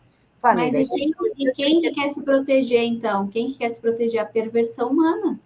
Porque se existe crianças exploradas, é porque tem adultos explorando. Isso é perversão pura, entendeu? Aí você vai pensar o seguinte: olha, a indústria, já pesquisou, aí tu que é jornalista, a indústria da pornografia, o quanto ela cresce por ano, já pesquisou quanto que o dono do OnlyFans fez num dia na plataforma dele? Entendeu? Então, assim, tem tantos casais aí que às vezes, né, passam o maior perrengue, vivem uma vida juntos ali, criam os filhos, né, entre trancos e barrancos, aí chega na fase mais madura já com patrimônio e tal, poderiam viajar, poderiam ser parceiros, poderiam curtir a vida juntos, mas daí o homem vai tomar bomba, tomar remédio para procurar uma novinha, porque o sexo está aqui, ó, no imaginário, né? E a mulher tem que procurar tomar hormônio e coisa, não sei o quê, porque ela tem que dar para o marido, porque senão o marido vai pegar outra, né? Então fica aquela cobrança ali, aí tá acontecendo muito agora os divórcios tardios, o divórcio cinza que chama, né? Porque a mulher não quer mais isso, entendeu? Não quer, né? Então, assim, eu mesma, né, já tô com 40, vou fazer 44 semana que vem. Aí eu fico pensando assim, tá, daqui a pouco eu tô entrando também nessa fase aí, né, de menopausa e tal. O que eu tava falando com a minha ginecologista agora, semana passada? Eu disse assim, que loucura é essa que essa gente só quer transar né? E só se fala nisso, e aí, porque antes, se tu pensar assim, as pessoas viviam ali até os 40, 45 anos, né? Se pensar mais para trás ainda, vivia ali até os 30 anos. Então, vivia exatamente na fase reprodutiva. Na fase reprodutiva, todo mundo quer transar, né? Todo mundo quer se pegar, todo mundo tá com aquilo ali latente, porque é um princípio humano de sobrevivência. Então, as pessoas se relacionam intimamente pensando em né, se reproduzir e tal. Aí, o que acontece com a mulher na fase da menopausa? Os óvulos vão acabando gradativamente, que a gente nasce com os óvulos vão acabando, né? Vai expelindo um por mês e tal. Aí, chega na fase menopausa, o que o corpo biologicamente está dizendo? Tu não tem mais óvulos, tu não precisa mais usar isso aí. Então, acabou. Fecha e seca, né? Fecha a vagina e seca. O que acontece com o homem? Não levanta. Aí, o que eles fazem já desde cedo, porque tem meninos, né, rapazes aí com 20 e poucos anos, que já não conseguem mais ficar ereto. Fica aquela coisa meia bomba. Por quê? Porque já estão tomando muito Tadala e coisa para a questão física nas academias, e depois tem que depender disso para a relação sexual. Ou então, estão consumindo tanta pornografia que nada mais sacia. E aí, numa relação normal de homem e mulher, eles não conseguem mais ter prazer e nem ficar ereto. Porque nada mais estimula, é tanta coisa que eles já assistiram, tanta coisa que já permeou a mente deles ali, tanta coisa horrenda, que nada mais, uma mulher normal não estimula mais eles, entendeu? Então, assim, a perversidade está chegando num nível que eu não sei onde é que a gente vai parar, sabe? E aí chega, os casais, então, podiam envelhecer junto, aqueles que se conheceram na fase jovem, poderiam ter uma vida prazerosa no futuro também, de repente até com menos sexo, ou sem sexo, ou tentando se ajudar ali mutuamente, não. Mas o sexo não é mais uma condição, uma necessidade humana, porque o teu corpo já disse, ó, a tua fase já passou. A vagina secou, fechou, não tem mais óvulos, o homem também, né, não funciona mais, mas o sexo está no imaginário, e aí as pessoas têm toda uma indústria por trás disso, as pessoas vão buscar o quê? Hormônios, tratamentos, brinquedinhos, pornografia, tudo para se estimular. Doutora, eu primeiro que achei que a senhora fosse bem mais nova do que eu, parabéns. Eu também, doutora. Eu estava falando aqui com a Camila nos bastidores. Gente, eu quero a tua receita, viu, doutora, para ter essa. Eu acho que é porque eu não tive filhos, viu? Porque ter filhos, a preocupação, acho que também judia um pouco da mulher, né? Eu não tenho também e não sei se terei, queria ter, mas até o momento acho que, pelo visto, não vou ter. E assim, eu nunca fui de consumir bebida alcoólica, nunca fui assim sabe, de comer muito mal, pegar muito sol, então acho que essas coisas ajudam. Ajudam. Doutora, muito das coisas que a senhora está falando está nesse livro do Michael Jones, A Libido Dominante. Uhum. Fala da perversão, a libertação sexual e o controle político, né? Hoje o sexo é usado como controle. Se o pessoal, os jovens, como a senhora disse, usa Tadala, o cara só quer pensar no corpo e sexo e não quer saber o que está acontecendo na política, não quer saber do externo, né? Também com tanta oferta sexual no Instagram, das próprias mulheres ali se objetificando, para que eu quero saber se o Lula está roubando geral? Eu vou querer saber se eu estou em dia para conseguir um maior número de parceiros, né? Não é muito focado nisso também, uma política esquerdista da perversão sexual? Com toda certeza, né? Tem uma filósofa, agora não lembro o nome dela, ela é bem conhecida, e ela fala, uma mais velha, assim, ela fala assim, que isso já foi escrito, né, no passado, assim, que se você quer conhecer um povo, vê que música que o governo dá para eles, né? Então tem aquela coisa, olha o que a gente consome aqui de música, olha o que é empoderado aqui, olha os artistas que a gente tem reconhecimento aqui no Brasil. Cadê aquelas músicas boas, né, que tinham letra, que a gente ouvia antigamente, né? É só umas coisas, senta, senta, chupa, chupa, né, rebola a bunda, desce, desce, sobe, sobe, umas coisas assim sem nexo, né? Mas é tudo hipersexualizado. Então, claro, aí as pessoas estão ocupadas em viver como instintivamente, como se fossem bichos. Eu penso que se não tivesse os freios morais, se não tivesse as leis, a sociedade seria um grande bacanal. Eu não sei se já foi assim algum dia, né? Porque as pessoas eram andarilhos e tal, e viviam em grupos, nômades, né? E as próprias histórias bíblicas, se a gente for olhar lá, as histórias que os homens andavam peregrinando, conquistando e tal, e aí tinham filhos na tribo, né? Às vezes eles não sabiam de quem que era o filho, porque se relacionavam entre si ali. Então, foi instituído as famílias, justamente como uma conformação ideológica da igreja depois, para que as pessoas, que a igreja controlava tudo, né? Para que as pessoas soubessem de quem era o patrimônio, né? Para quem ia quando morresse. Então, para saber de quem eram os filhos, porque não tinha exame de DNA, não tinha nada disso, né? Então, assim, um meio de controle foi instituir a monogamia como uma questão religiosa, inclusive, mas nós não somos monogâmicos por natureza. Se não tivesse essas questões de costumes, morais, religiosas, eu acho que as pessoas viviam trepando uma na outra, seria um grande bacanal, assim, sabe? É essa a impressão que eu tenho, sabe? É verdade, doutora. Vou ser bem sincera, agora a Karina vai entrar na lista de palavras, mas assim, a senhora não nos prometeu nada para essa entrevista, entregou tudo. Ai, que bom, então.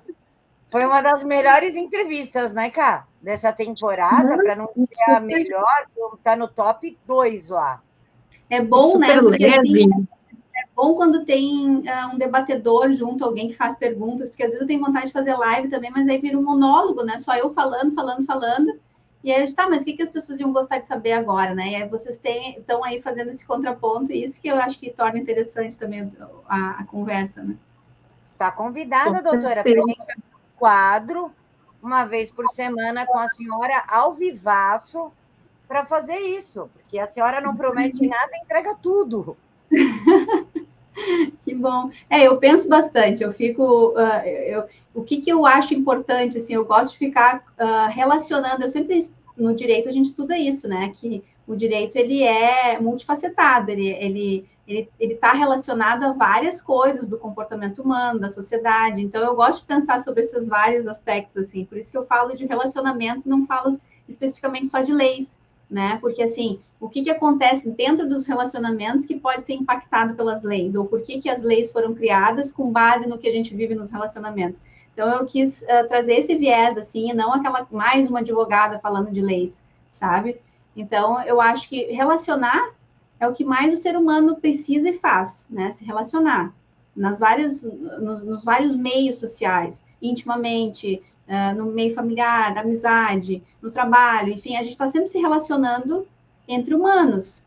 E essas relações, elas podem ser problemáticas ou te levar para um outro patamar na tua vida, se tu tiver bons amigos, se tu tiver boas influências, tu vai, né, conquistando coisas boas na tua vida. Agora, se tu estiver num meio problemático também, aquelas pessoas com quem tu vive vão te ancorar, né, num lugar de escassez ali, tu só vai ver mais do mesmo. Por isso que eu vejo, assim, às vezes tem 2 milhões de mulheres seguindo uma advogada que fala das dores dela que ela passou na vida e que diz que os homens são todos o problema social, que eles só enganam as mulheres e que elas têm que aprender como se defender. Aí eu fico pensando assim, como que uma mulher dessa entra num relacionamento, dormindo com um olho aberto, outro fechado já, se preocupando em pegar extratos do marido, já o dia que ela vai se divorciar, o que ela vai tomar do cara, entendeu? Porque todos os homens são maus e o relacionamento dela vai ser péssimo, igual às experiências passadas que ela já teve.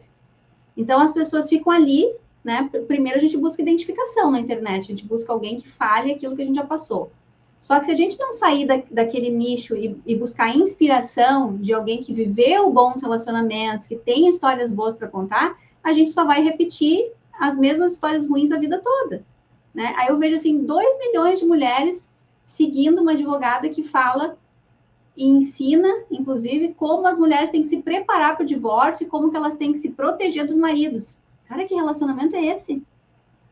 Sabe? Para que você entra, então, num relacionamento que tem que estar se protegendo o tempo todo e desconfiando e achando que o teu marido vai te passar perna, que teu filho vai te passar perna? Que loucura é essa? Claro que é importante que você converse antes sobre as intenções, coloque num contrato, isso eu falo para os homens também. Já tenha clareza, né? Se um dia você tiver filho, como que ela pensa? Ela pensa que o filho é dela? Já coloca isso no contrato. Antes de ter filho, já coloca isso. Ó, se sobreviver filhos dessa relação, a guarda vai ser compartilhada, os dois vão ter pleno acesso à criança, é proibido mudar de endereço, onde a criança nasceu vai ser o domicílio dela. Já estabelece tudo isso em contrato. Mas aí eu penso assim, qual é a lógica de tu ficar inserida num grupo que só fala das tuas dores, só fala das tuas dores, só fala das tuas dores. É a mesma coisa que tu ir no AA, né, para buscar identificação, mas a tua vida toda é seu AA, tu não sair daquilo ali, tu não buscar inspiração. Ah, o que a pessoa fez para superar isso? Ah, mas quem tem um relacionamento bom vive como, então? Né? Como é que essa pessoa leva a vida dela hoje para ter, né, assim, essa... transmitir, assim, esse progresso, essa coisa boa, essa boa sensação, não, fica só enraizada naquilo ali, no problema. Então... Doutor, o convite em nome da TVD está feito. Obrigada, tá aceito, então.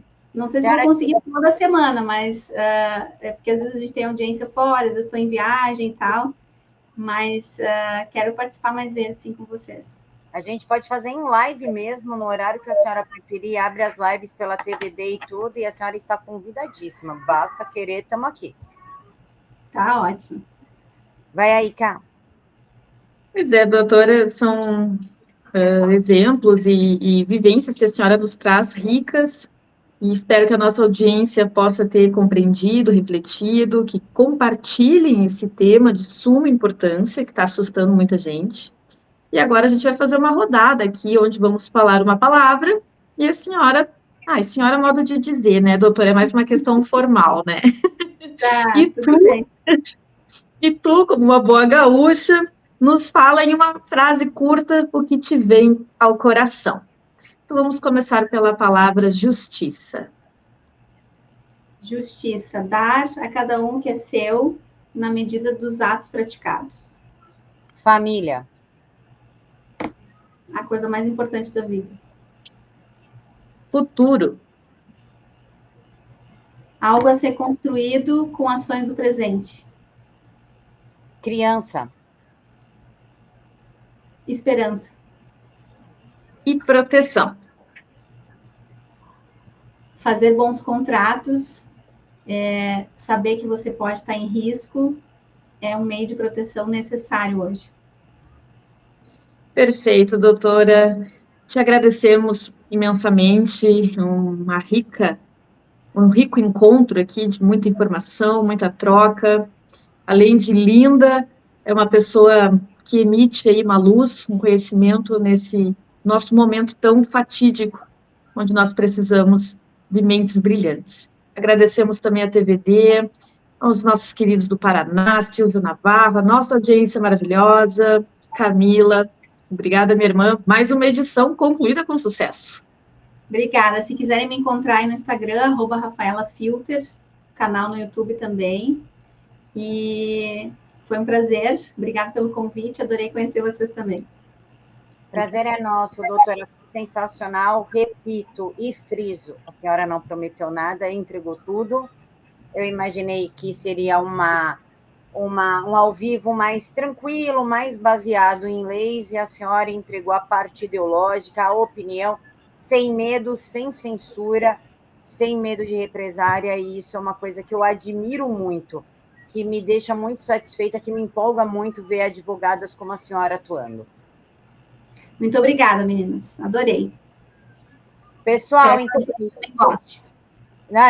A doutora vai voltar sim, ela vai fazer uma live uma vez por semana aqui na TVD conosco, porque eu tenho certeza absoluta que, assim como eu, vocês simplesmente amaram.